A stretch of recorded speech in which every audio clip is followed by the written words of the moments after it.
Hi, I'm Ianifa Owini Adina Dulcimi Fawumi Shanko, Ianifa for the African American diaspora. So I wanted to do two videos. So this first one is about what was the catalyzing event that finally made me step forward and say, okay, I'll go ahead and do my death doula certification.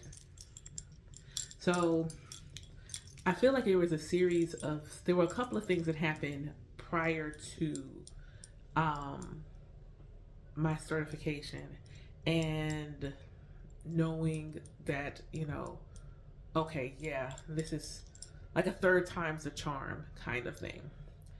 My grandparents on my father's side of the family, when both of them transitioned, there was a very specific thing that happened both times. Both times there was a need for me to lay eyes on them. Whether that information came to me or if it came to them. So with my grandfather, who was the one that passed away first, I remember my mother saying he was adamant that he had to see you. And so 2 weeks before he passed away, he showed up randomly at my job. So at the time I was working at Pizza Hut, I'm cleaning up. My grandparents walk in. My grandmother is pushing my grandfather in a wheelchair. I had not seen him. Um, I had honestly avoided seeing him because I didn't want to see him that way. So I avoided seeing him. And because it made me sad.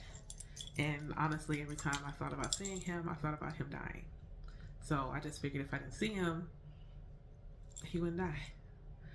So they showed up. 2 weeks later, he passed away.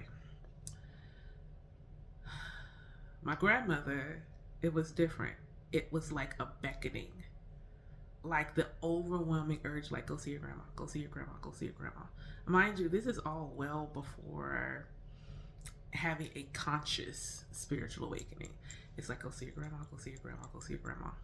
So I make some time to get off work early so I can go to the nursing facility where she is to go see her. Um, when I went to see her, they let me wheel her outside, and she saw someone. She said it was my dad, but I'm wondering if it was one of maybe her brothers or somebody that my dad looks like. Because having looked at some pictures of some of her relatives, my dad looks just like them. But she was like, she was calling out to his name. And now I know she probably saw an ancestor that just looks like my daddy. But maybe a week or two later, she passed away. And I remember asking myself, why does this keep happening? The My godson, it was the same thing. I'm only getting that right now. That I had to go to the hospital. He ended up in the hospital. He was little. He was only 4. He had been in a fire. He had smoke inhalation, and he was asthmatic. And I remember, like, you gotta go to the hospital. You gotta go see him. You gotta go to the hospital and see him. The next week, he was gone.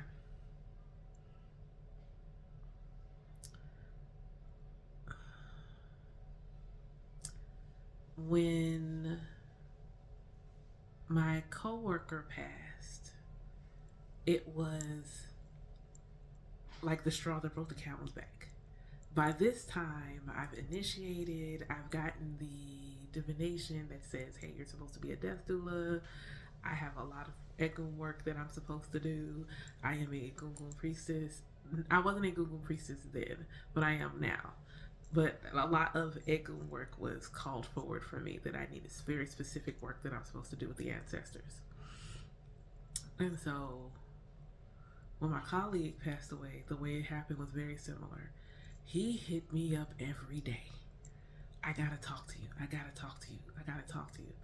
Then when he started talking, he said, I don't know why I need to tell you this. And then he said, I'm sorry, and proceeds to unload. And I mean unload everything, all the weight he was carrying, he was just unloading it. He was just absolutely unloading it. And when he was done, I said, "Why are you still here?" In my mind, consciously, I thought I was talking about work. But considering he passed away within a week and a half of that conversation, maybe 2 weeks at most, I don't know that I was talking about work. And that terrified me. And I had to sit with that. That I felt like, I think I even divined on it, he needed to remove that baggage so that he could go home. I think I signed up for the Death Doula class within the week of him transitioning. I went ahead and signed up for it. That was the catalyzing event. That was the thing that said, okay, all right, this is something you're supposed to be doing. After becoming a death doula, I still don't think I had fully accepted it. There was a coworker who her husband had been sick, and I felt him calling me. Every time I talked to her, I had this overwhelming urge to tell her that her husband was trying to leave, and I couldn't do it. How do you say that to somebody? I just couldn't do it. So when he did, I knew it probably before they told me, and I was like, I was right. And I reached out to her and I said, I'm sorry, because he was calling me. Tell me what you need me to do. So this next video, I'll talk about what I helped her to do in her grief and how I feel like I'm meant to be of support to others through their own grieving process, whether it is a long-standing grieving process or if it is one that is very recent.